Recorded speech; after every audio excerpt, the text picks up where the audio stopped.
Information was formed by a group of left feminist activists, all of us of Ukrainian descent, Mike Polomarek, Marianne Abs, Christy Chomiak, John Paul Himka, and myself. And we formed the group because we felt that the mainstream left was at best ignoring and at worst impeding Ukraine's historic centuries-long struggle against colonial occupation. Increasingly and alarmingly, the hard left's rhetoric against Ukraine resembles that of Putin and Trump. Certain prominent left intellectuals like Noam Chomsky and Cornel West, and there are several others, have quite shockingly blamed Ukraine for the full-scale invasion. And well-known left platforms like Rabble.ca in Canada and Democracy Now! In the US have at times profiled actual hate speech against Ukraine, pretty much all of it factually inaccurate. The occupation typically gets labeled in left rhetoric as a proxy war between two imperialist powers, denying Ukraine's agency. And at the same time, it must be said that other important intellectuals and activists like Barbara Smith, Naomi Klein, and even Joan Baez and Patti Smith have expressed their support of Ukraine's own anti-imperialist struggle. Many of us have, through our writing and speaking and protesting, tried also to make connections between Ukraine's struggle for self-determination and that of Palestine's. So we're joined today, happily, by thinkers and activists from both sides of the Canada-US border. They're both non-Ukrainian, so we hope to also hear from them how they came to their solidarity with Ukraine, their thoughts about possible connections to be made with Ukraine and Palestine, between Ukraine and Palestine, and why they think the left needs to step up and understand that Ukraine's heroic stand against Putin and Trump is meaningful for progressive communities everywhere. And I should say that we will have a Q&A, and we welcome debate and discussion, but we won't tolerate disruption. So just to keep that in mind if you're planning to disrupt. Go disrupt something else. Okay, David Camfield is going to speak first. He is a supporter of socialism from below who lives in Winnipeg. David hosts the podcast Victor's Children and is a member of Tempest and of the editorial board of Midnight Sun. His website is Prarid. I'll have you mention your website, David. Prarid.ca. David's new book is Red Flags, A Reckoning with Communism for the Future of the Left, published by Fernwood. Welcome, David. Thank you very much, and very glad to be here. Thanks to Ukraine Solidarity Information for this initiative. It's prairiered.ca is the website. I think my suspicion is that those of us who are here are more or less on the same page. Certainly, there's room for discussion and debate within the broad framework about supporting Ukraine. And what I want to do is, just address a couple of aspects of this. I guess I'll start by saying that, why does it really matter what stance leftists in the so-called Canadian state? What matters? What does it matter in terms of the stance that we take, given that, of course, the left is weak, and unfortunately our ability to do anything about the Russian war against Ukraine is limited. I think it does matter, though, and for a number of reasons. The first is that the war against Ukraine is a test of our ability to understand a changing world, the world that we're, as the left, wanting to change. Even if our ability to make a difference is limited, it's still meaningful on the scale that it is. Of course, our understanding of the war or of anything else will influence our actions, so the understanding matters. It's a test of our political principles, the principles that we should use to guide our actions. And at the most basic level, it's a test of our empathy or compassion as humans. And sadly, I think more than a few people on the left have failed at least one of those tests since the Russian invasion began in full scale in 2022. Also, I think this war is important because it's not likely to be, unfortunately, the last war of aggression by a major country that's not part of the so-called West. So as I see it, the war of Russia against Ukraine has two dimensions. The first is Ukraine's self-defense against Russian imperialist aggression. And the second dimension is the rivalry between Western imperialism, which since Trump's pivot against Ukraine has mainly been EU and UK and Canadian imperialism on the one hand, and Russian imperialism on the other. And that's carried out through Western support for Ukraine and efforts to run Ukraine's war effort in their own interests. But I think this is the key thing is that the first dimension, the self-defense against Russian imperialism, is primary, right? It's more determining of the situation than the other dimensions. That's why the left should support Ukraine. When I say support, above all, I mean we are not neutral in this, that we favor a military victory for Ukraine against Russia. And I want to really clearly distinguish that's, of course, different from saying we politically support the Ukrainian government. We should support Ukraine in spite of the politics of its current government and in spite of the many reactionary features of Ukrainian society. So our support is not conditional on any of that. So I want to say a few things about the basic principles of the left when it comes to war that I think should help us in these situations. And then I want to say a little bit just briefly about the war itself. And I want to take on some objections to the position I'm going to be arguing for, and just end by suggesting a few things that people in the Canadian state can actually do. Okay, so in terms of basic principles, at its core, the left should be anti-war. That is, we are people who struggle, or advocate the struggles of working class and oppressed people against capitalists and against states to try to improve our lives, to weaken oppression, and to defend the rest of nature against capitalist ecocide. And I would argue as well, although you don't have to agree with this in order to be part of the left, we should do these things with our horizon being an emancipatory break from capitalism as the horizon towards which we work. And wars, if you think about all these things that I've just said, undermine all our efforts in these directions. They do terrible harm to people and the rest of nature. But it's not sufficient to simply say, there are old slogans which are often valid, like slogans like "No war but the class war." Those can be valuable, but they're not a universal or a sufficient guide to war. Of course, there are many wars where the left should not favor either side. So, for example, wars between imperialist powers, World War I being a classic example, a war in the future between Western European powers and or the US against Russia, or the US against China. All those kinds of wars would be wars for dividing the world into spheres of control, spheres of influence, and the consequences of those kinds of wars for struggles against oppression and exploitation are decisively negative. The victory of neither side would advance the struggle for human emancipation. Then there are wars between states that aren't imperialist, whether they be for territory, resources, political influence, or what have you. And the victory, again, of neither side would advance those kinds of struggles that we should support. And I would also say that any war involving the use of nuclear weapons should be opposed because it threatens the survival of humanity. But there are some wars where we should take sides, and those are primarily wars between imperialist and imperialized societies. So imperialism, dominant societies against the societies that they subordinate, that they oppress, imperialized societies. Wars between oppressor and oppressed nations. In history, we can see the Vietnam War as an example of that. We could think about resistance to the Israeli invasion of Lebanon or invasions of Lebanon, and we can see Ukraine's self-defense against Russia in that tradition. So we live in a world where global capitalism has developed in a very uneven way. So capitalism is much more advanced in some regions, like Northern North America, than others. Think of Latin America, for example. We live in a world where societies are interdependent, but certainly not equal. So if you think about the states of the world, they're organized in a hierarchy, some that are dominant and others below them. They're all interacting through economic and geopolitical competition, with the US at the top still, even if it's less powerful than it once was. And then a tier of secondary imperialist powers, Britain, Germany, France, China, below them, Canada, Australia, Russia. Then you have sub-imperial states that are dominant only within one region. Iran would be an example. And then you have the subordinate states, most of the states of the world. Right. And so when you have the domination by one state of a society that's lower in the hierarchy of imperialism, then you can talk about that as an important dimension of imperialism globally.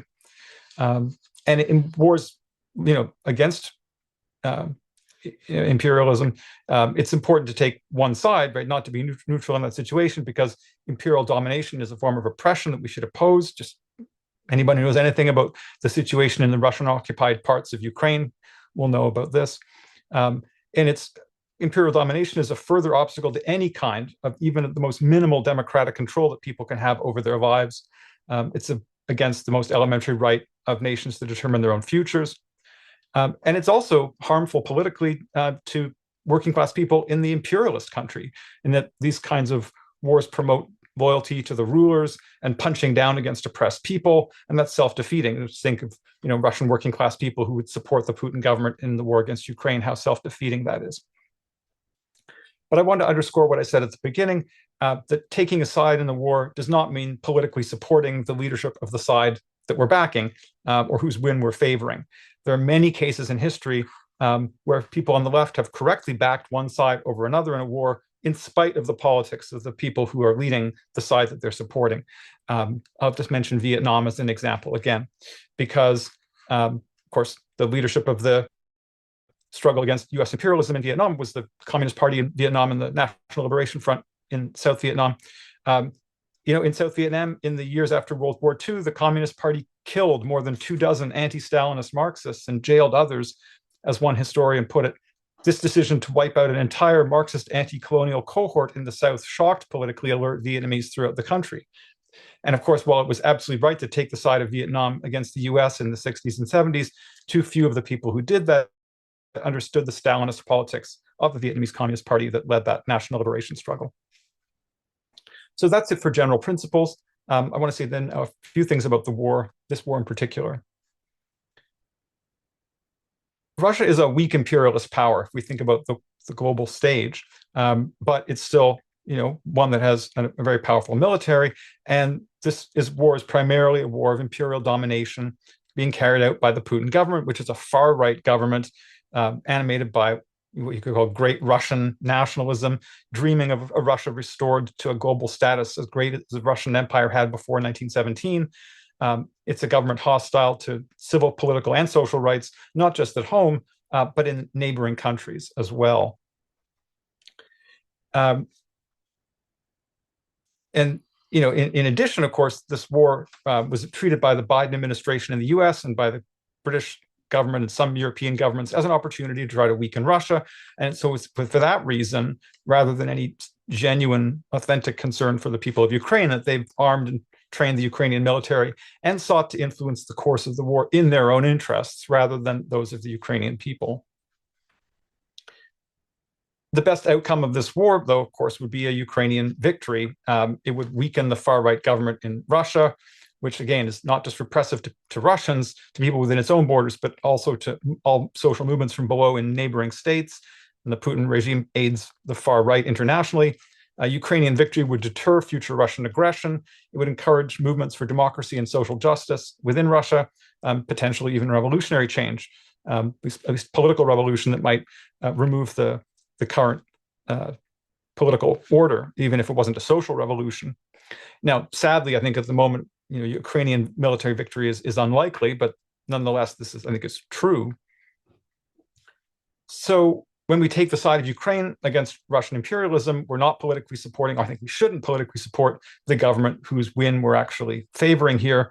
The Ukrainian government is a neoliberal government, which is a friend of the rich and hostile to the remnants of the welfare state and workers' rights in Ukraine.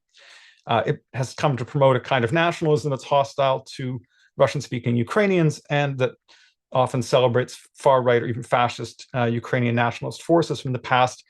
And its vision in the future is one where Ukraine is part of the so-called West, the world of free markets or corporate power. It's pro-Israel, pro-NATO, pro-EU. And of course, the European Union's a set of arrangements and institutions that are favorable to European capital, not to working people. Maybe movement for capital above all, and for people within those borders if you're a citizen, but against the rest of the world, it's Fortress Europe against migrants from the global South. Of course, all these things that I'm noting as problems in terms of the Ukrainian government, these things are things that actually weaken Ukraine's self-defense against Russia. Unfortunately, it helps explain some of the problems that Ukraine has encountered in the course of the war. Okay, I want to now just name and take on a couple of objections to the position that I've been arguing for. I think many of us will have encountered some of these ideas. I mean, the first, it's hard to even say this with a straight face. I mean, there are some people, small number of people on the left, who say that Russia's invasion of Ukraine is progressive because it's a blow against NATO or blow against the Western domination of the world, because Ukraine is supposedly nothing but an extension of Western imperialism. And so these people argue the left should support in some way the Russian invasion. This position is only possible if you have the most extraordinarily shallow and mistaken theory of imperialism, which sees it as being nothing but the power of the US or the West. More common than actually explicitly coming out and favoring Russia that way is an attitude which is, maybe puts it more softly, but has a kind of enemy, and my enemy is my friend attitude. Although, of course, if that leads you to support the far right Putin regime, that's an indication of just how disastrous this stance can be. Anybody who takes this position fails to recognize that the Russian state's call for a multipolar world is, in the words of the Russian Marxist Ilya Matveev, nothing more than a desire to dominate territories of the former USSR entirely to the Kremlin's behalf and without the West's interference. Okay, a second objection to what I've been arguing for is to say, well, Putin is bad, but the West provoked Russia to invade Ukraine through NATO expansion in Eastern Europe, and so we shouldn't take sides in this war. I disagree with this. It treats Russia's rulers, and in fact, generally treats all non-Western states as if they're fundamentally passive and they're simply reacting to the actions of Western states. And so everything that happens is the responsibility of Western states. There's ultimately, strangely, Western states then become all powerful actors in this way of analyzing the world. If you look at the facts of NATO expansion, they don't explain the 2022 Russian invasion, right? Ukraine was not poised to join NATO in 2022. The Czech Republic, then Hungary and Poland joined in 1999. Latvia, Lithuania, Estonia, and a number of other states joined in 2004. The Ukrainian parliament voted in 2018 and 2019 for measures that favored NATO membership. Of course, this happened after 2014, when Russia annexed Crimea and Russian political and military forces became involved in the unrest, which led to the puppet breakaway regional governments in Eastern Ukraine. So it was Russian aggression which drove the Ukrainian government further from its previous non-aligned position, further into the arms towards NATO. Third objection to the position I've argued for is that the Ukrainian government is right-wing, and so we can't support Ukraine in this war. And again, we can't, I think, underscore this enough. Favoring Ukraine's victory in this war, not being neutral, does not mean politically supporting the Ukrainian government. And of course, the Ukrainian government is not a far right or fascist government. There is a far right in Ukraine, and it is a real threat to Ukrainians. But this is no reason not to take a side in this war, again, without giving political support to the Ukrainian government. And the fourth position that I'll mention is one which says, well, this is mainly or simply an inter-imperialist war between Russia and the West, and so we shouldn't take sides. And again, as I said at the beginning, I do think there are two dimensions to this war, but never has it been primarily a war between the West, Western imperialism and Russia. And now it is not primarily a war between, on the one side, the EU, UK, and Canada on one side, and Russia on the other. The Ukrainian government is not merely a puppet of Western states. I don't know if anyone here read the long New York Times article that was published March 29th by Adam Entus about US involvement in the Ukrainian in military fight. And what's interesting in that detailed article is it actually has all sorts of examples of Ukrainian military commanders doing things which are directly contrary to what the US government and military leaders wanted them to do. So again, suggesting that Ukraine's not merely a puppet. Of course, it's undeniable that the Ukrainian military is dependent on the West for arms and ammunition and targeting information technology. But again, just to harken back to Vietnam, Vietnam was highly dependent on military aid from Russia and China, and that was not grounds for treating the Vietnam War as primarily a war between the US and Russia and China, and then drawing the conclusion that you should support neither side. There is the risk that the war's character could change. I mean, this Ukraine's war could change and become primarily an inter-imperialist war if Western military forces were to become actually involved in fighting Russia in more than just tiny numbers. And that would be a disastrous thing to happen. I mean, if it did, I think the left's position should change. It is possible that this war could, the character of the war could change into something which was primarily an inter-imperialist war, but that hasn't happened yet. Just to wrap up then, three ideas about what we can do, in a practical sense. The first is that we can fundraise in the Canadian state for Ukrainian unions, particularly those that are the most democratic and willing to challenge their employers in the difficult situation that Ukrainian workers find themselves in. We can do the same in terms of fundraising for the best elements of the Ukrainian left in a broad sense, including fighters for queer and trans rights, anti-racists, and others. Whatever our disagreements on particular points might be, we can do that kind of fundraising and aid to support those forces inside Ukraine. A second thing we can do whenever the opportunity presents itself and we have the ability to do something would be to oppose any Canadian support for further neoliberal restructuring in Ukraine. And we can try to press for the cancellation of Ukraine's debt. In 2024, there was about $5 billion owed directly in bilateral debt from Ukraine to Canada. So demanding the cancellation of that debt is a specific demand we can raise. And then finally, I think we can, and this is the easiest thing to do, it's in a sense because it's not involving directly trying to materially aid people in Ukraine, but it's still important to do. We can try to promote consistently anti-imperialist analysis and politics on the left. And I think there's nothing better there than the slogan "From Ukraine to Palestine, occupation is a crime," as a way of trying to popularize this. So by doing this, we can differentiate our left support for Ukraine from the stance of the Canadian government, the stance of the Ukrainian Canadian Congress, and other organizations like that. Again, combining our support for Palestine with our support for Ukraine is a really, I think, good way for us to express our anti-imperialism and to, distinguish it from the false friends of Ukraine, such as the Canadian government and those other forces that I've mentioned. So I'll end it there and turn it over to Cheryl. Okay. All right. That was perfect because even though David and I have never met before today and we didn't coordinate our presentations, they will be complementary because my focus will be different than his. Can I just take a moment to introduce sure, of course. Cheryl? Oh, sure. Sorry. Sorry, I started to introduce you, but I was on mute. Rookie mistake. I first met Cheryl through the Ukraine Socialist Solidarity Campaign, and I guess a year and a half ago, went to an event they organized about Palestine and Ukraine, and I was completely shocked in a really good way that such a group existed.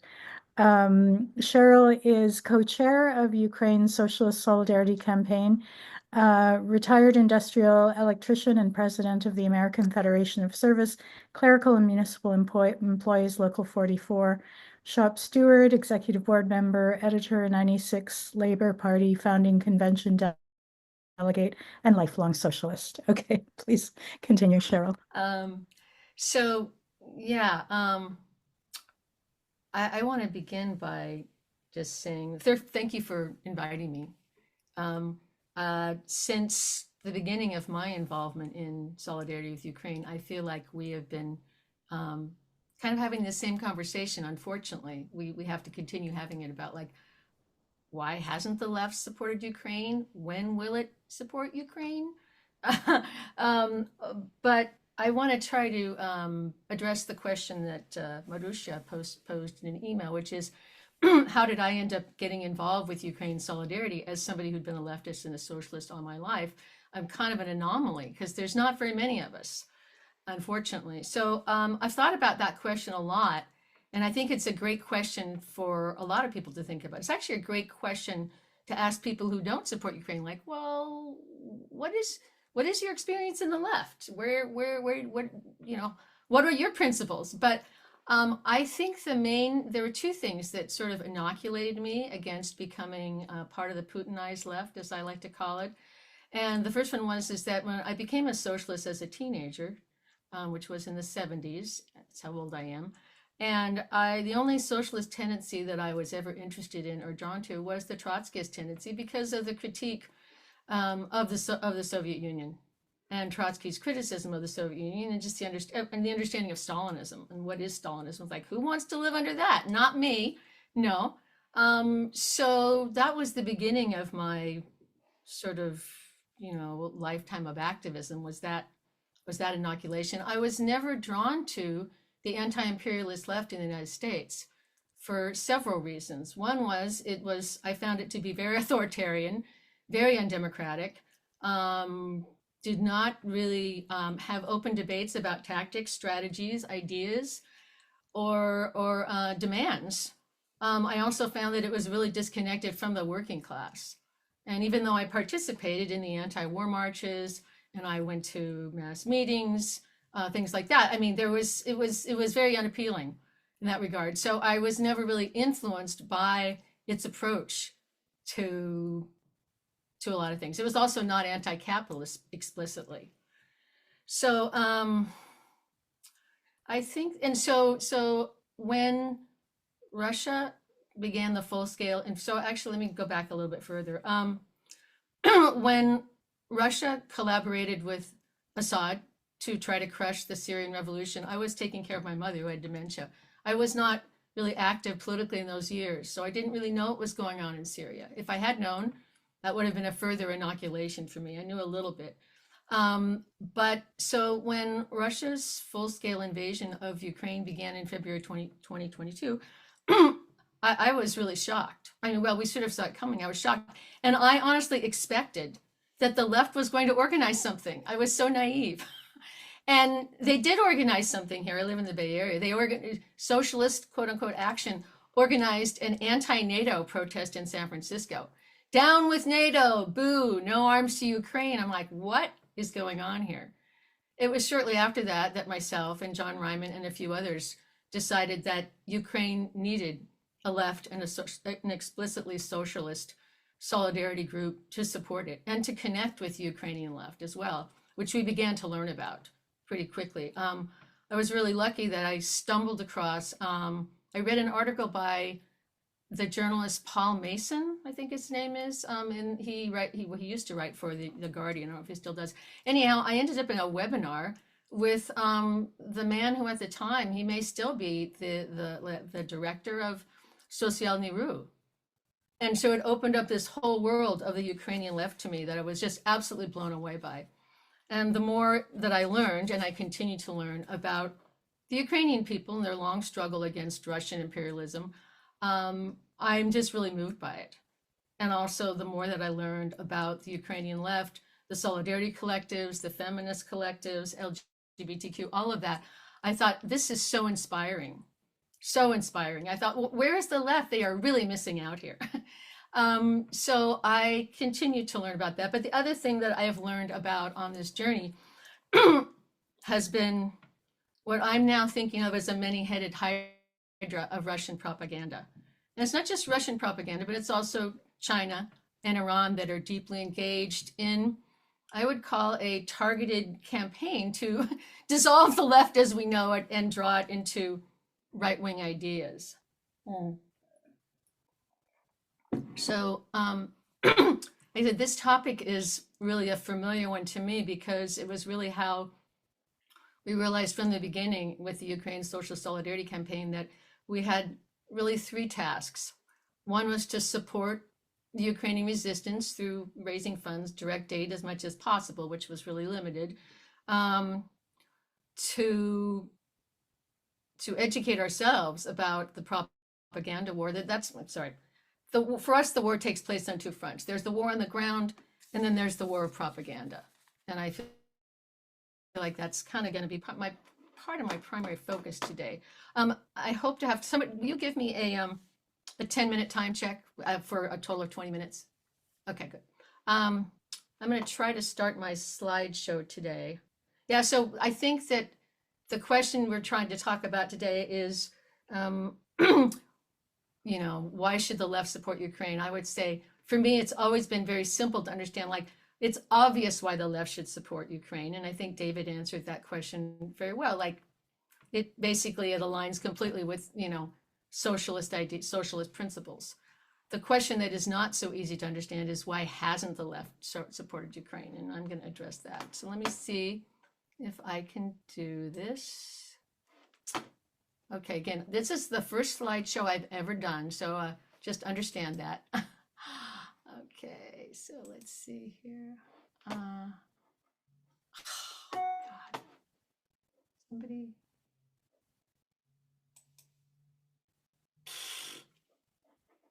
I don't know. You just have to pick the screen if you have more than one screen open, you have to pick the screen that is your slideshow. Does that help? Yes, except for I've lost my slideshow. Where did it go? Okay, I'm sorry. You can stop screen sharing, open up your slideshow, and then try it again if that helps. Okay. I don't know where it went. Oh, what a bummer. Okay, well, I don't want to waste time, so I'm going to just get out of here and try to go back over here. It's really a shame. I worked so hard on it. Where did it go? It says resume.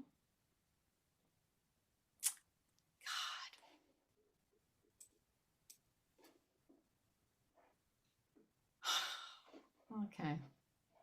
I don't know what to do. Stop screen sharing. Never mind. God, that's frustrating. Okay. Maybe we can find a way to include it later when we post the recorded version. Yeah. And just so everyone knows, I it sent worked 10 minutes ago. I know. Well, okay, let me try it one more time here. Okay, so if I push, first let me get it back here. Where did it go? Why did it disappear? Okay, I know what to do.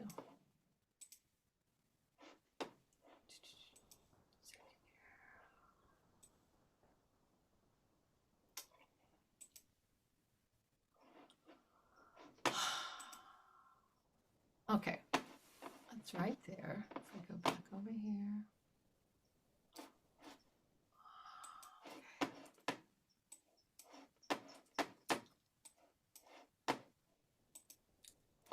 Okay.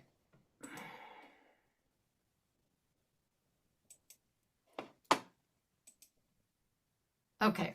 Oh, all right. So this is a, can you see it? Can you see Yes. it? Okay. All right. Again, it's not properly whatever that word is. Okay. So I like to imagine how things would be today and how things would have gone the last 3 years if the left and the socialist left had banded together internationally. Let's just say internationally, because it's true, we are small and always have been, to support, to oppose Russia's invasion of Ukraine. Where would we be today? This is an image of, one of the mass marches against the war in Iraq that was organized by Code Pink. No, the DSA wasn't so. The Green Party, what if the Answer Coalition, Code Pink, DSA and the Green Party had organized mass protests against Russia's invasion of Ukraine? Where would we be today? Imagine the massive amounts of direct aid that the left could have organized to send to the many organizations of the left on the ground. And what if they had actually connected with the left and began to learn about the Russian playbook? They might have avoided being played by the Russian playbook, which is exactly what's happened. I think that we don't know. I think it's really important to imagine, what we're fighting for and how things could have been different. I'm going to go to the next slide here.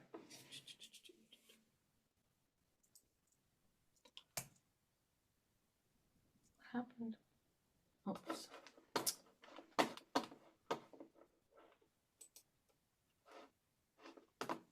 So as we were talking about earlier, but what happened instead was the most well-known and visible left organizations in the U.S. opposed military aid to Ukraine, and to this day they are completely aligned with the Trump regime on this position. And honestly, Trump was their candidate. We just have to say that out loud. And I'll talk about the pro-Palestinian movement in a minute in Iran. But so again, that includes DSA, all the groups that have fought against U.S. imperialist wars in the past, did not support Ukraine. And this was all completely reinforced by, again, all the left academics, a long list of journalists, et cetera, et cetera. And again, all of this that I'm talking about applies to Syria before then. I think many people, I feel like I'm going over familiar territory. I hope so for people here. This is just a very famous picture of Jill Stein having a nice dinner with Putin and other war criminals. I forget what year this was, and I'm assuming many people here have heard of the very infamous 2014 anti-globalization movement of Russia conference, and before in Russia, hosted by Dugin and others. That brought together, leftists and socialists, peace activists. I mean, it's really astonishing that happened. And it was no accident that gathering happened in 2014, because, of course, that was the year where Putin occupied Crimea. And so for me, I realized, as I've been on this long learning curve about the vast reach of the Russians' propaganda machine, that they had been orchestrating this for a long time. They needed to have the left on its side and to not oppose what they're doing. And it wasn't really that difficult. The ground was fertile for their plans. This is, so again, the Ukraine Socialist Solidarity Campaign organized, we had some of our first forums were on fascist ideas on the left. We had a 2-part series on that in 2022. And then in April of 2024, we had a forum that was called How Putin is Drawing the Left into the Far Right. And so some of the materials I've used, so again, this is familiar territory, some of the materials I've used, this slide included, was from one of those presentations. And again, these are individuals with problematic takes, and I'm just using it as an example because it just goes to show you how deep this problem is.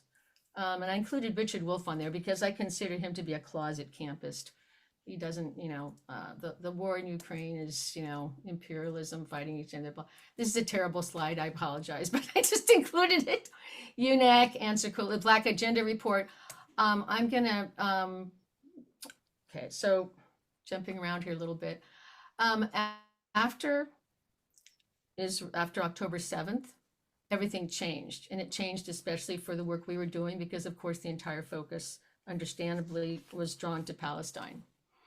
And unfortunately, the pro-Palestine movement is led, for the most part, by the Putinized left, by PSL and others. And so it's one thing for people, older leftists, to have been exposed to these ideas for years, being part of the authoritarian left, but I'm really concerned about the young people who are part of the pro-Palestinian movement, who have no idea what is going on. And so I'm using this as an example of the role of Iran, which of course is very much aligned with Russia in their own way. This is on the left. This is a screenshot of the letter of support from the Supreme Leader to the university. Dear university students in the United States of America, it's an expression of our empathy and solidarity with you, blah, blah, blah, blah, blah. On the right is just part of a report from an Iranian human rights organization about the absolutely horrendous human rights violations of the Iranian regime. While they torture and execute the peers of the students. That was a moment in time that I will never forget.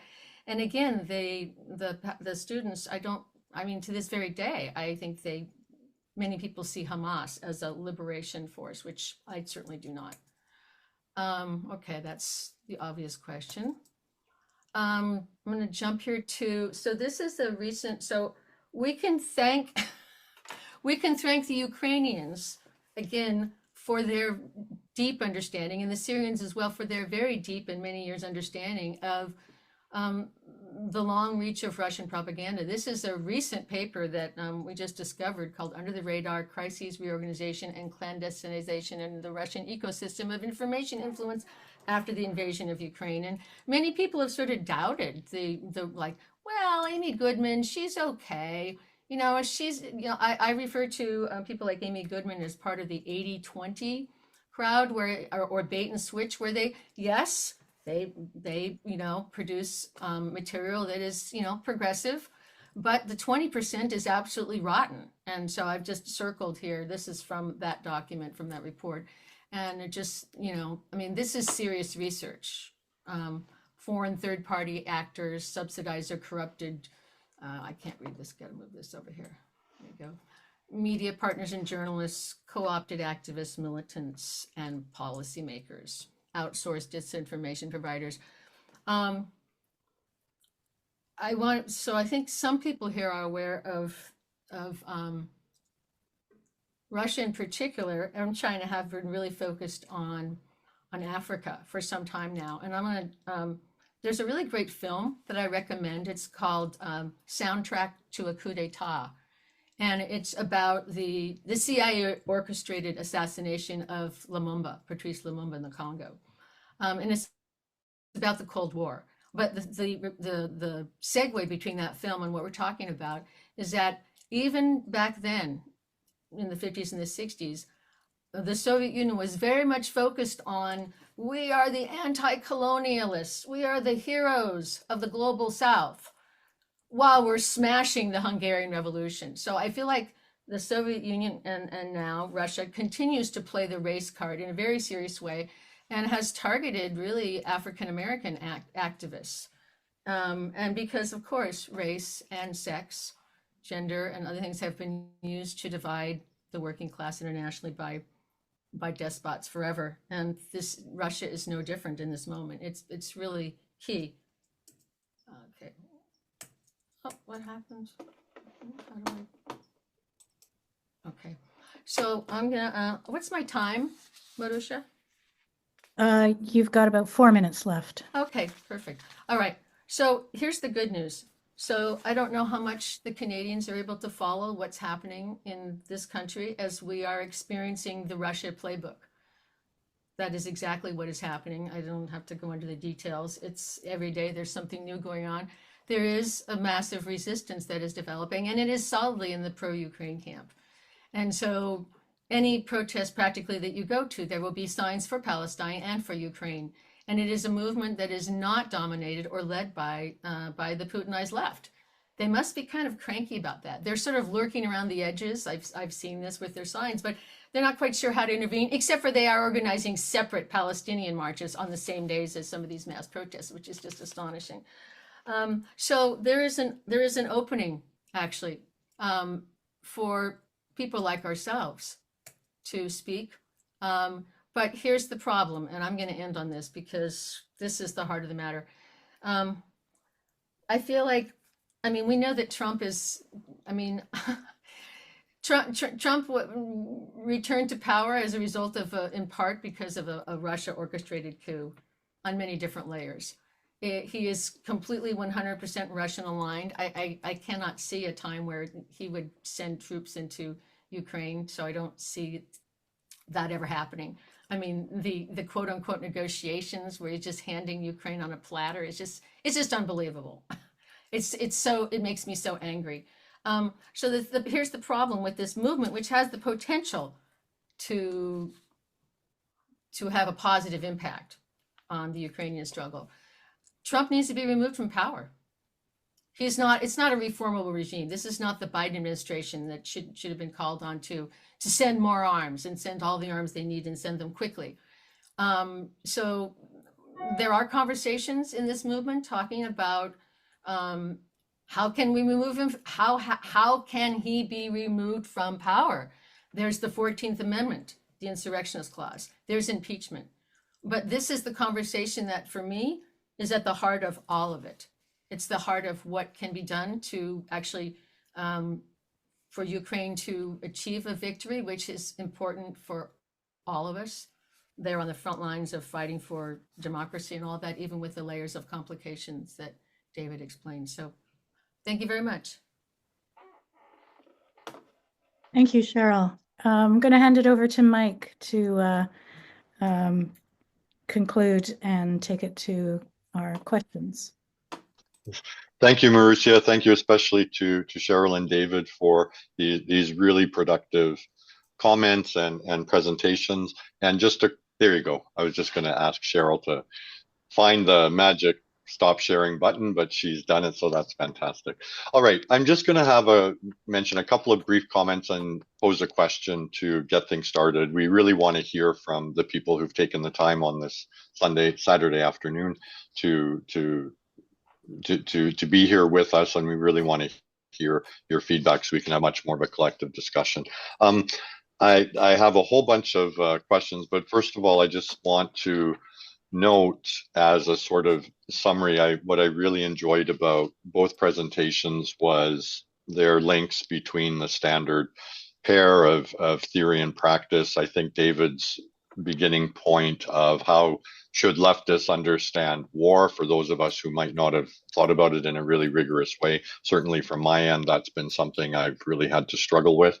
It's very odd to support, providing arms to kill people, to be blunt. I also like some of the distinctions David made between supporting Ukraine and Ukrainian social organizations on the ground, including unions, of course, but also LGBT and feminist organizations, among anarchist ones as well, versus being critical of many moves and indeed the structure and decisions of the Ukrainian state.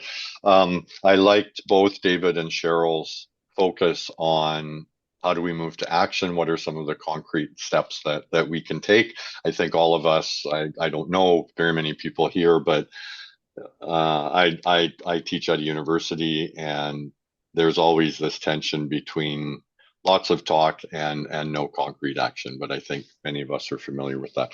And in terms of Cheryl, thank you so much for giving us this lay of the land of the kind of work that you've been involved in, some of the currents that are happening and continue to happen in the US, which obviously is literally changing on a daily basis.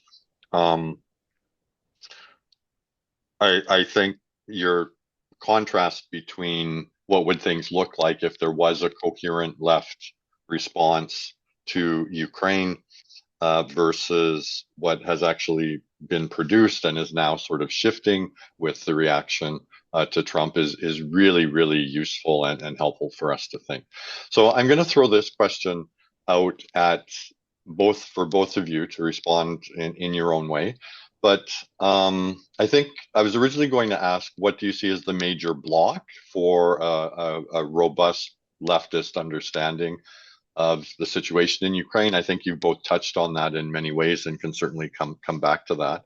But one of the things I think for me that as a Ukrainian Canadian of Ukrainian Canadian heritage, as a leftist, as a feminist, as a socialist, etc., as a queer person, is I am just so horrified, I can't even describe the words, at the genocidal rhetoric that comes out of Russia and has done for many decades now. Literally, this is a war.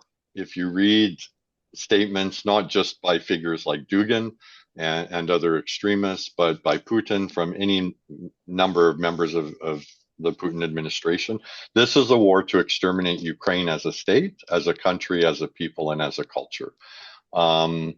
So I'm just going to throw, I know that's a heavy piece to throw out there, but where does that genocidal rhetoric, what is your response to that? Where does that fit in with where you're both at in terms of your analyses? Sorry for the long-windedness, but that's where I'm going to end up. Thanks.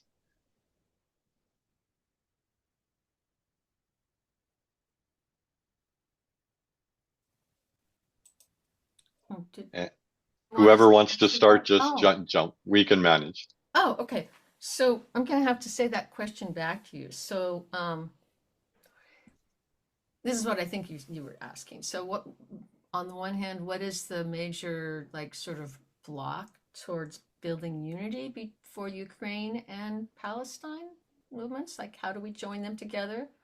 And how do we counter the genocidal rhetoric that just keeps spewing out of the Kremlin?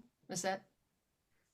I was just, the first part is the main block. I know that very complicated, but what in your view is the main block for preventing many leftists from having a solid understanding of what's going on in Ukraine.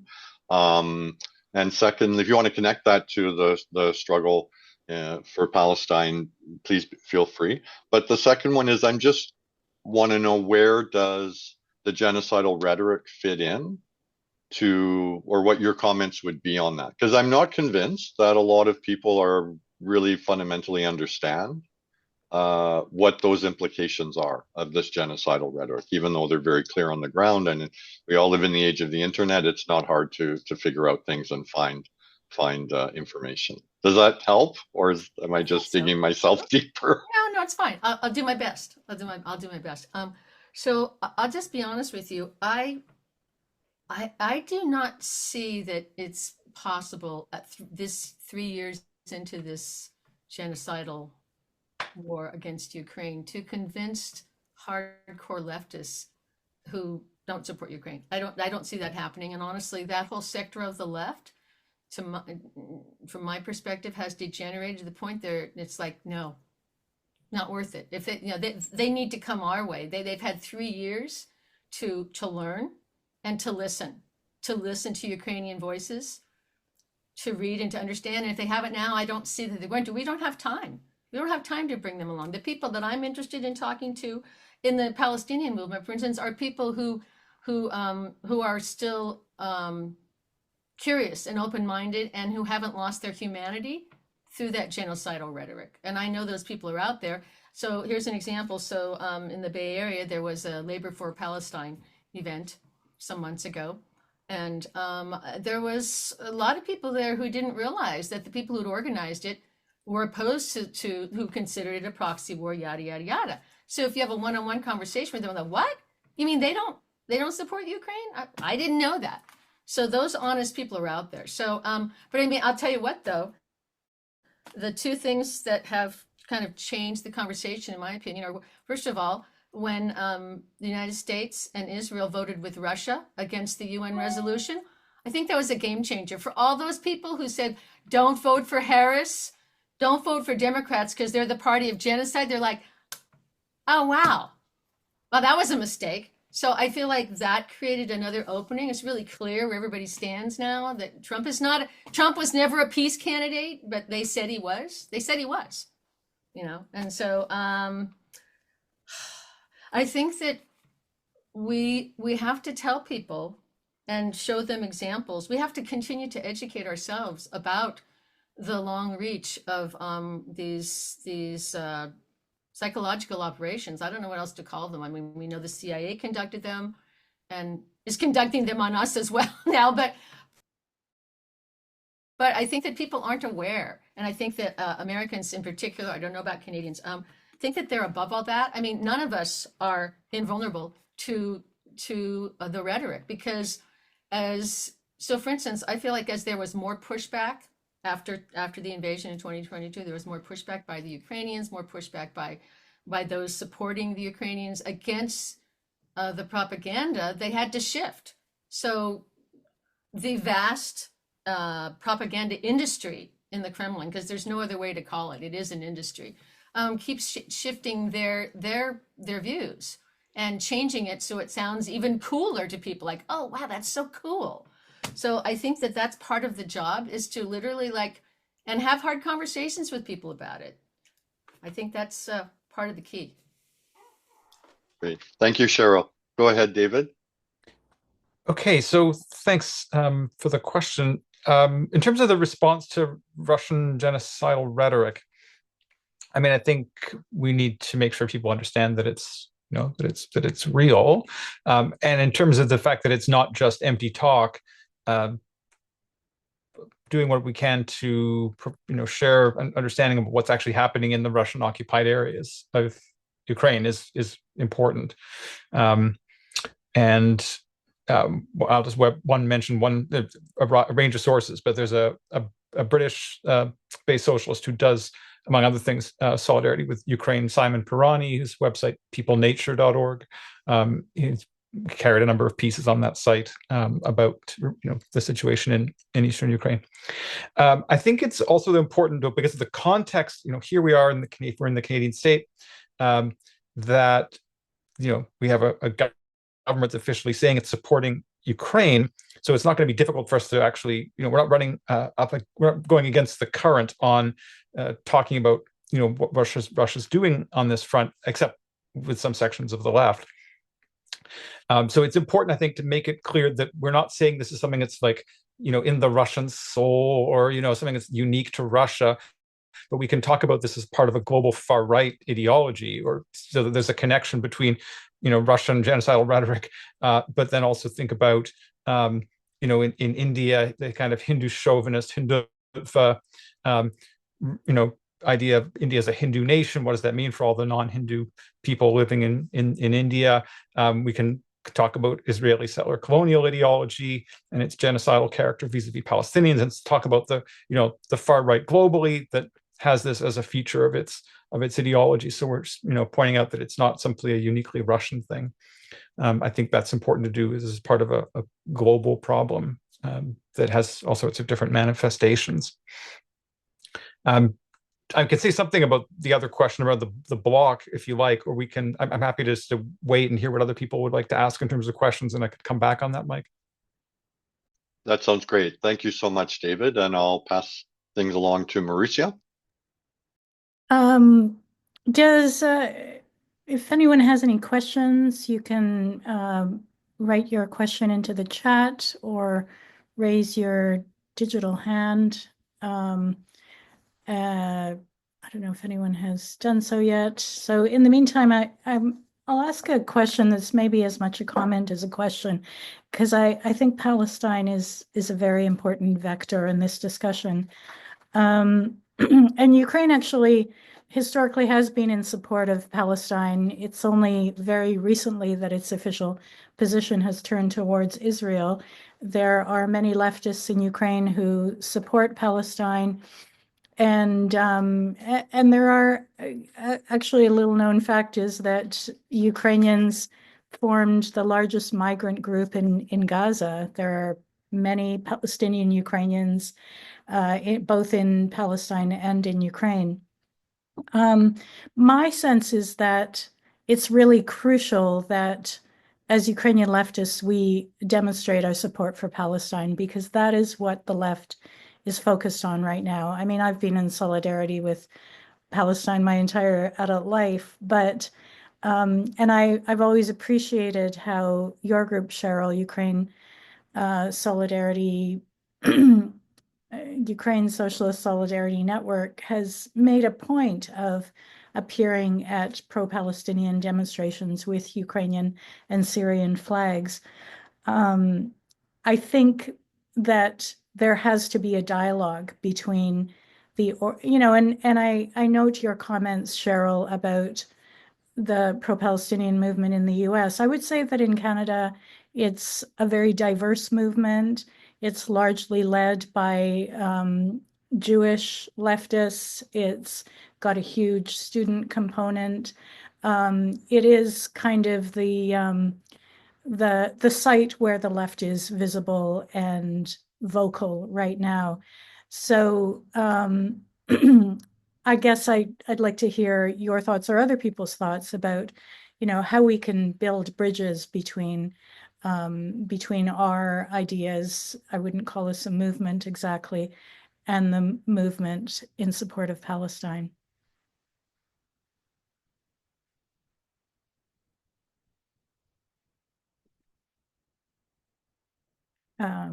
Okay, so do either of you want to respond to that, David or Cheryl? I see that in the chat, she said she's open to answering, has some ideas on Mike's question on how do we get past the block. I'd love to hear from her. And I see that Marianne and Talmadge have their hands raised too. So I don't want to dominate the conversation if other people have got stuff. Okay. All right, we'll leave that for now. Marianne, you've got your hand up, and sorry. Marianne, do you want to ask your question? And then we'll go to David F. and Talmadge. Yeah, I guess mine's more of a comment.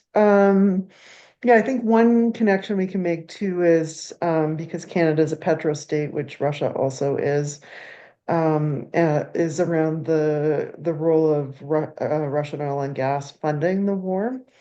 And one thing that the Ukraine Solidarity Campaign in Scotland is working on is to expose a company called Peak, which is a global shipping company that helps to transport Russian oil and gas to evade sanctions. And that company also has a head office in Vancouver. So I think one of the things we can do is also expose some of the sanctions evasion that might be going on, and also the role of oil and gas companies in the war. Okay, thank you. So David F. and then Talmadge and then Megan, I just saw your message. So yeah. David F. Thanks. Hi, everybody. It's David Finkel in Detroit. It's good to see everybody. Just very quickly, earlier today, I was at the demonstration in downtown Detroit, the hands-off demonstration. A lot of support for Canada there. We were right on the river. But there were a few people there, not organized contingents, but a few people there who were carrying handmade signs in support of Ukraine. And so I approached them and asked them to look up the Ukraine Solidarity Network. So look, on the question in front of us, Ukraine and Palestine are very different, obviously. But what I've really been struck by is that the denial of Palestinian peoplehood and nationhood by the Zionist movement and Israeli state propaganda, and the denial of Ukrainian peoplehood and nationhood by the Putin regime, with deep roots, obviously, in the kind of great Russian chauvinism that Lenin hated and was very scared of, actually. There's very, very strong parallels between those denialisms. And I think we can use and exploit that. I've actually written something about that, but I think it's really clear on the face of it. That denialism. I just wanted to say one other thing quickly. I really enjoyed the presentations.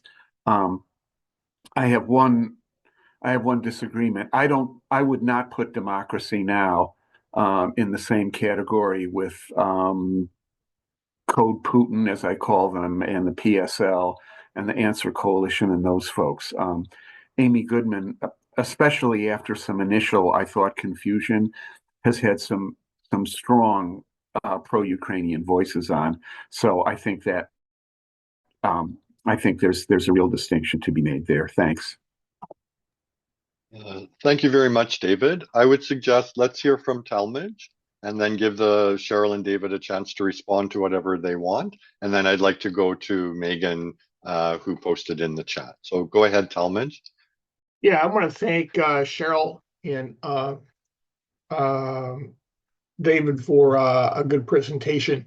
I think one of the things, because I've struggled with this as well, I work with the Ukraine Solidarity Network to do fundraising. We just raised large amounts of money to buy generators for the mine workers and the railway workers union in Ukraine, and we're now raising funds for the hospitals in there as well, and have both been very successful.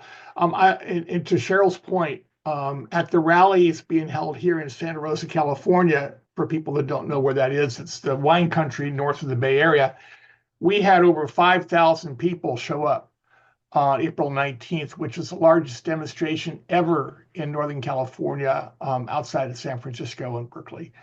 And in that demonstration, there were large numbers of Ukrainian flags and Palestinian flags together. And so I really want to emphasize that the situation is already changing on the ground in the activist community. Conversations are being had. I working with Indivisible in Sonoma County here. We have a film series that we're doing at the Rialto Theater that's working to mobilize people both in the Ukrainian community and also in the immigrant community. I think the link here that I'd like to put out there that we haven't really talked about is the immigrant question, because this is the linchpin for how to proceed. And I say that because in a place like Sonoma County here, 30% of the population are people of color, mostly Latinos that work in the wine industry. And a lot of them are being subjected to ICE raids and immigration. There are groups like what we call the Grange, which is a coalition of groups like North Bay Organizing Project, DSA, and other groups that have been mobilizing with immigrants. And the immigrants' right community is in a sense also useful around this issue of Ukraine solidarity and Palestinian solidarity, because they're all involving immigrants.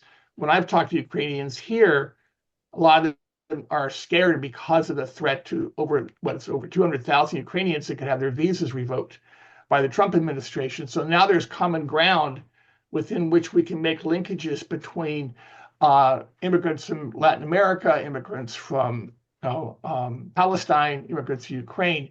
So I think that is a focal point of organizing that could be utilized to expand the kind of solidarity that we're trying to talk about. Great. Thank you, Talmadge. David or Cheryl, would you like to respond to any of the comments so far, or questions, comments? Well, I guess I'll just jump in to say that, in terms of the blockage to understanding Ukraine on the left, I think there's a difference between people who are deeply committed to what some people would call an anti-Western campist position, which leads them to politically align with China and Russia, and Iran and other states that are supposedly, because they are in conflict with the West, that they're therefore supposedly progressive. Like people who are, deeply committed to that are not likely to be very open to dialogue. But there are lots of people, for example, people who've been really politicized since the October 7th, 2023, around Palestine, who haven't drunk deeply from that. They may be confused. They may not have a coherent analysis, but there's an opportunity in terms of starting where they're at. I think the point about picking up on what David Finkel said about picking up on people who understand Zionist, denial of Palestinian existence, denial of existence of the Palestinian people as a nation, and so on. You can make that link to talking about how this is not the only form of oppression of the world, and you can talk about Ukraine and so on. Build those bridges, and of course, the fact that Western states are, the U.S.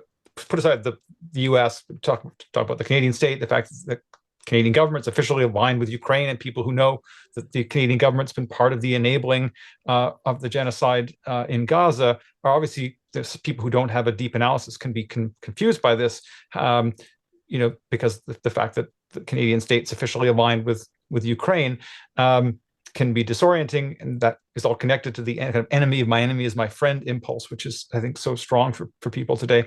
But it is certainly possible, I think, to talk to other people who were involved in Palestine solidarity with about the importance of consistent opposition to imperialism, and that not all imperialism is Western imperialism, and so on. And there's no better opportunity than things that are going to be happening around Nakba Day, right in mid-May. May 17th in many places, and the movement's been at a low point, relatively low in terms of mobilizations recently. I think there are going to be more mobilizations mid-May, and so participating in those, and in whatever way it can be, with leaflets, with placards, and other kinds of things that can be done. I think there's opportunities, and then I think that things that can be done to do fundraising, as was kind of touched on by Talmadge, like things that can be done for fundraising for unions and other organizations in Ukraine done through labor councils, to maybe doing joint labor community initiatives in places. There are all sorts of opportunities for doing that. In the Ukraine Solidarity Network in the US has been ahead of us in Canada in this stuff. So I'm really so very glad that this event is taking place, and that the Ukraine Solidarity Initiative here is moving forward, because the left in this country hasn't done nearly enough. It's been really disheartening, and in terms of what's happened on the Ukraine solidarity front. And I think we should try to look for these concrete opportunities whenever we can. And having a particular fundraising initiative that we try to get people in various places to take up might be a way of focusing, building relationships through that activity together. Great. Thanks, David. Any comments, Cheryl? I'm just I don't want to cut you off, but just I want to get a little bit mindful of time. We have as much time as we want, but I want to give a chance for some other guests to speak, but go ahead, whatever you'd like to say. I can be very brief, yeah. So I want to just once again use that word imagine. Like, let's imagine for a moment that we were successful in bringing together Ukrainian organizations, those on the left that decide they want to support Ukraine with the Palestine movement. What would we have this movement do? Would we have them raise demands in the resistance and the protests against the Trump regime? What would those demands be? Send arms to Ukraine? Defeat Russia? Yes. Stop sending arms to Israel? Yes. The problem is, and this is kind of the heart of the matter for me in regards to the Trump regime, is this is not the Biden administration. They're not really reformable. So I feel like that's really a question we all need to be considering. We do need to be working on these projects, but that's really serious. They're not reformable. They're defying court orders, and they're following the Putin playbook. But having said that, I just want to say, on June 1st, I know in the UK, they are organizing a Children's Day, Day of Solidarity with the Stolen Children of Ukraine. I think it would be fantastic if it would be possible to organize a day, a June 1st day, wherever, that would call for the return of the Ukrainian children, for to raise the issue of the First Nations children and how they were stolen from their families and taken to the boarding schools, as well as the devastation and genocide against Palestinian children. I think that could be a very, very popular thing. I don't know how to do it. I would love to be involved in something like that. We don't have a lot of time, but I don't think anybody's doing anything like that here, but it could be done. That would be one way to bring things together. Great. Thank you so much, Cheryl. And I think John's in the chat suggestion about June 1st, as everyone can check out, is absolutely fantastic. I'm going to go to Megan and then Stefano. I haven't forgotten about you, and also Christia from the chat. So go ahead, Megan. Thanks so much, Mike. And thanks to your organization, to all of you guys for hosting this really incredible, this forum. So I wanted to try to weave a few things into your question about, how do we address this, right? Like these obstacles that we're facing that are multiple. One of the things that comes to mind is I don't know that we who have more principled positions have thought about this like as tactically as the Russian FSB has. And I think that is something for us to actually lean harder into, which means like serious tactics, right? Like Bannon and flood the zone. How are we flooding the zone? Are we flooding the zone, right? With these sort of counter propaganda things, because I know we have, and this is PS, not to discredit any of the amazing and phenomenal work that has gone on. And I want to fold into that. When we have these talks, we are largely talking to ourselves, right? Which you've already mentioned. And so what does that mean when we are only reinforcing our echo chamber? It is excellent that we are reinforcing perhaps the ties and the politics between us. That's great. And we are getting clearer on our political positions. But it's a very different thing to be changing minds, right? And that's a psychological activity. And I don't necessarily see that we are engaging in the psychological aspect of it to the same degree as Russia is, and which is truly their like amazing and upsetting skill set. So one of the things that I think a lot about, and Marianne started to raise this in a tiny way, for example, let me fold in Africa. Africa is chronically overlooked. The role of anti-Blackness and racism in all like white communities, whether in Ukraine or in the United States, wherever, just like we white people have a problem. And so when white people show up in solidarity with Black people and like actually in solidarity, that changes things. That actually changes things for people who witness those acts of solidarity. And so what I'm thinking of regarding what Marianne mentioned about the oil and the fleets in Canada and circumventing sanctions, guess who else is doing that? African states are doing runs for Russia, right? And so this is an opportunity to weave in the struggles of the folks within that country in Africa. I'm forgetting specifically which country it is at this moment, but it's very Googleable. It's one of the lesser prominent ones. The other thing that makes me think about all of this is the problem of the optics, right? In almost all, like Russia understands this very well. And I know this because as someone who was tracking the Syrian disinfo that Russia was purveying, they used to have all white people on RT. And then in 2015, they realized they were never going to brainwash the left if everyone talking at them was white. And so they started targeting Black people, Indigenous people, Latin people, getting anyone Black or brown as a figurehead in RT. And that is why they also very aggressively target accounts that are either, you know, they do the sock puppetry where they put up a photo of a Black or a brown person and it's really like a Russian guy in the suburbs of Moscow who runs the account for the KGB or whatever, or they are hiring BIPOC folks in the West and around the world, right? Like there are people in India, like it's everywhere. The way that they have hired people inside of Africa to do their work for them is a form of, they're doing blackface, they're doing digital blackface, and it's almost, I would argue, like military blackface, right? And that does not get discussed. And so as you know, principled activists, our job is to be building solidarity with our comrades in Africa, with the Black Americans, Black Canadians in around us. And as Talmadge raised, you know, the immigrant communities where we live, if we are visibly, like we are hosting events together and we are talking about Ukraine and the immigrant concerns and we are publishing photos, this is the last thing I'll say, which is part of our job is to flood the zone to counter what they're doing. And that's only possible via the social media platforms that where our audience resides. And I would say because a lot of us are not going to be able to do TikTok, it has to be Instagram.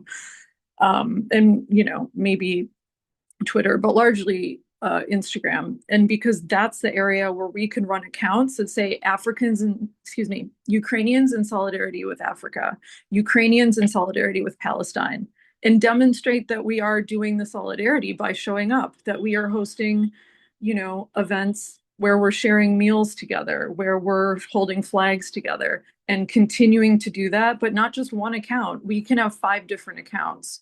So that's what I mean by the tactics of it is if we're going to be spending money to do fundraising, et cetera, because the info war largely lands on us to counter, we can be fundraising to hire people to create these graphics. We don't have to be the ones creating the content. You can hire someone on Fiverr, et cetera. Like that's the level of organization that is, I think, needed and that we can explore leaning into in order to counter how severe and, you know, and aggressive the propaganda is from them with their multi-billion-dollar budgets, right? I notice we are making a difference. It's shifting, but that is like prioritizing Africa, prioritizing flooding the zone, prioritizing all of the unite the struggles things of interweaving climate collapse and those concerns and the indigenous concerns and the immigrant concerns, all of that, the more we unite that, that is actually, in my opinion, clutch to how we undo this. And if we can bring Iranians in the mix, great, because that really gets the conversation started on Palestine, Iran, and all of us now actually starting to have a class-based conversation rather than these sort of nationalist, sectarian kind of conversations. Thank you very much. Thank you so much, Megan. I'd like to get through the speakers list, so I'm going to move to Stefano. Thank you so much for your patience. Go ahead.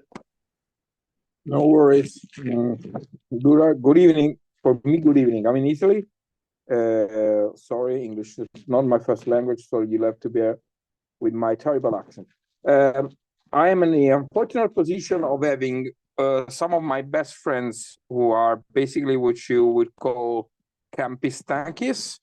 So I spent the last, I guess, 3 years trying to share resources and trying to provide points of views. So I wanted to, well, thank you for this space in particular, because of course, it's really like a breath of fresh air in this current political dialogue.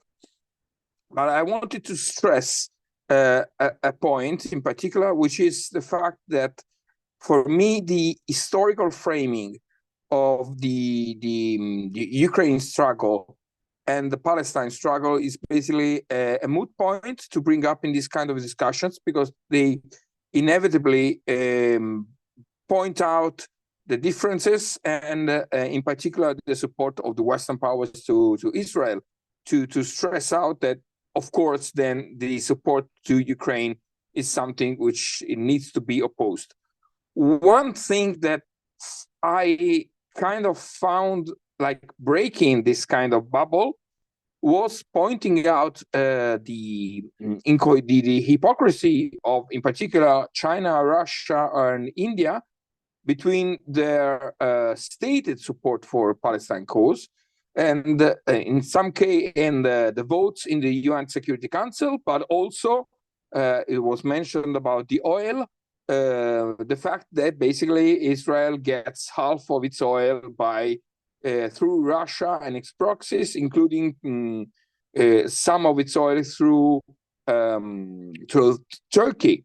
So pointing out the fact that there are interconnected and autonomous imperialist projects besides those historically carried out by the Western powers is something that we need to actually bring out in this kind of individual discussions, but also to point out to the larger crowd.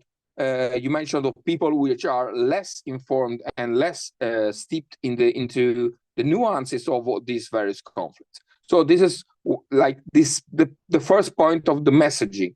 The second one for me is like give priority to activists coming from the global south, from Ukraine, of course, from Palestine, from Iran, but also from all the other countries which are currently experimenting similar dynamics. So Indian leftists, or and then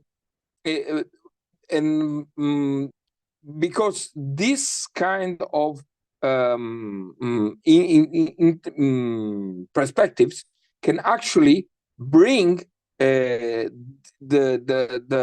reality of the global forces at play in this kind of dynamics in light more than our like Western and more simply ideologically minded, simply principle driven perspective, because of course related to a situation in which their material conditions are directly involved. So on one hand, pointing out the hypocrisies of non-Western actors, non-Western imperialist actors, and on the other hand, prominently highlight the perspective of activists, leftist activists in the global south, and also stressing out the point that all the solidarities, all the aid should be directed towards them, independently from any intervention by state and government actors. Thank you. Thank you very much, Stefano. I think we're having a really just a smorgasbord of possibilities for action at the very least. Christia, did you want to pose your question, or should I read it from the chat? It's up to you. I know it was posted a while ago. So let me check here. No, okay. Let me just scroll back up. Okay, so Christia has posted in the chat, again, a similar type of comment in terms of the thread of the discussion. There are a lot of seminars, blogs, webinars by left-wing support groups. These do not seem to be enough. So do we continue what we are doing, or is there more? Let's, just because we have just one more speaker, so let's pin that, because I think it's in line, and I'd like to give a chance to the speakers to respond to whatever they would like from what's been said. And our sort of last question for them at the moment is from Marta. You may have seen it in the chat, but just in case you haven't, how much is the left aware of how Russian messaging targets or appeals to both the left and the right? And these are memes, rhetorical memes about Russia as a white country of traditional values and Ukraine as dangerously woke. Why hasn't this registered with leftists? And I'll just nail it down with a slur that came out in response to Euromaidan, or the Revolution of Dignity in 2014, that Ukraine is basically becoming gay-ropa. And that resonates particularly oddly with me as a queer Ukrainian Canadian. All right, so let's turn it over to Cheryl and David. Cheryl first of all, and then David, whatever you'd like to respond to.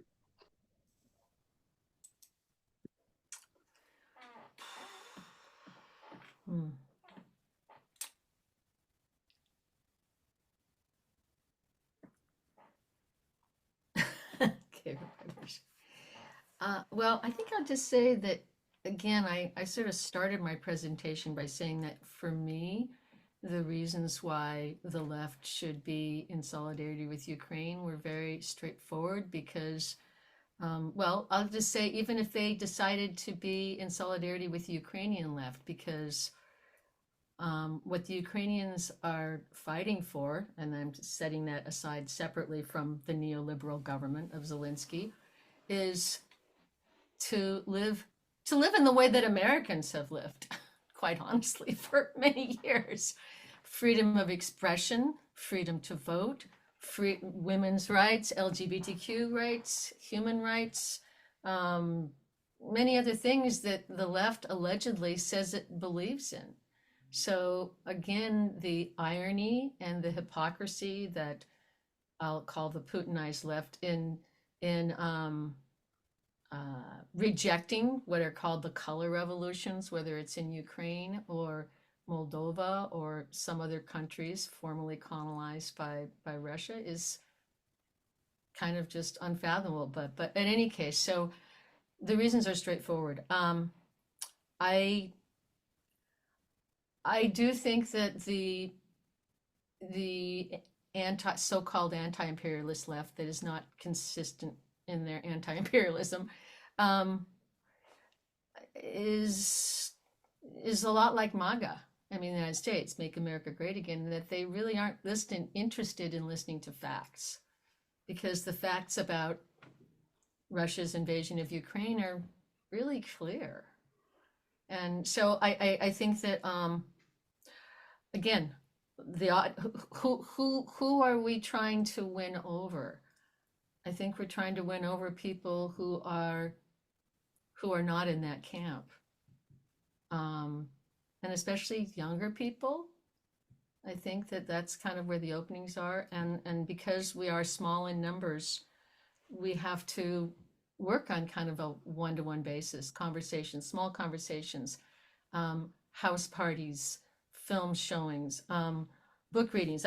So just want to point out, I did put a link to a Google document that I put together of further resources that includes a bunch of links from the Ukraine Socialist Solidarity Campaign, a lot of the work that we did, the 3 forums that we held on this same topic, essentially.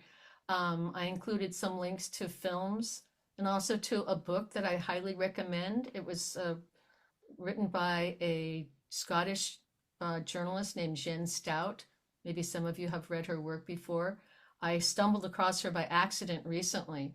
And her recent book is called Night Train to Odessa, Resistance and Resilience. And it's an incredible book. I feel like it should be required reading for everybody, for all leftists.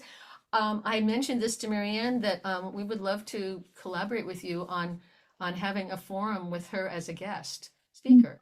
She could have a broad appeal to a lot of people.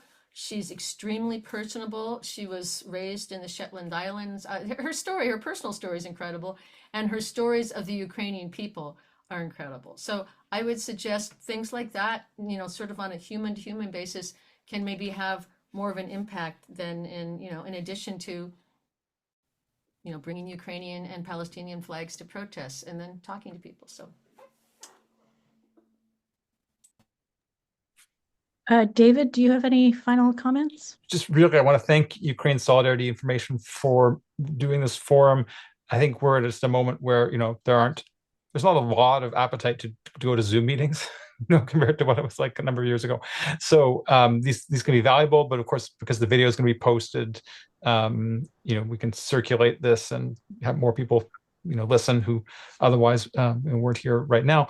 But I just want to encourage people to pick up on the ideas that have been shared about Ukraine and Palestine, because I do think engaging with people who are active around Palestine solidarity is, you know, that's where we're going to find a lot of anti-imperialists who are actually open to thinking about things in a consistent way, the way that we've been talking about it today. And I think, you know, there's the possibility then of being able to draw more people in and having some practical ways that people can show their solidarity in terms of, you know, fundraising or other kinds of projects that we might want to take on. That would be I think a way that we could strengthen this kind of work. So again, thanks for making this event possible. And thanks for inviting me to be part of it. Yeah, thank you as well. It was, I enjoyed it. It was great to see everybody. Thank you, David and Cheryl. This has been a really empowering discussion with lots of ideas about what we can do and even how we can work together across this troubled border of ours.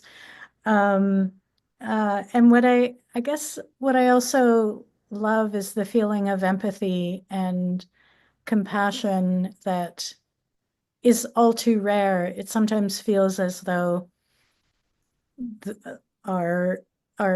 those who aren't allied with us on the left really are lacking in just basic human empathy for the thousands who have been killed, the millions who have been displaced, the 20,000 or more stolen children.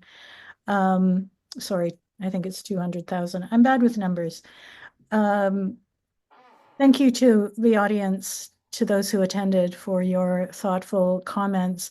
If you'd like to stay involved or in touch, there is information about Ukraine Solidarity information. You can email us if you'd like to be involved.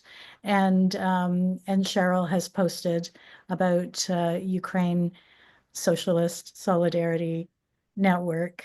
So please stay in touch, and Cheryl, let's talk about a collaboration.